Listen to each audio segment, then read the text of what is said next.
রাত তখন ১টা। সুলেখার ফোনটা বেজে ওঠে। স্ক্রিনে ভেসে ওঠে অদিতির নামটা। কিছুটা বিরক্তি হয়ে ফোনটা রিসিভ করে সুলেখা। হ্যালো, বল কি হয়েছে? এত রাতে আমায় বিরক্তি করছিস কেন?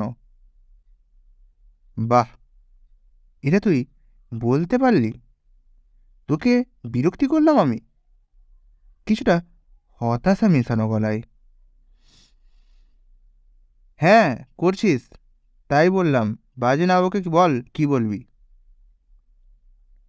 তোর অপূর্বর সাথে বিয়ে ঠিক হয়েছে? কই, আমাকে তো জানাসনি।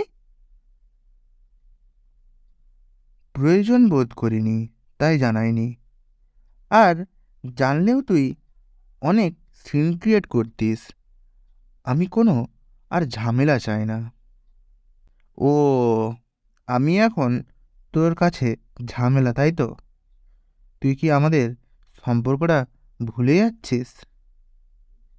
শোন, কিছুই ভুলিনি, কিন্তু আমাদের সম্পর্কটার কোনো ভবিষ্যৎ নেই।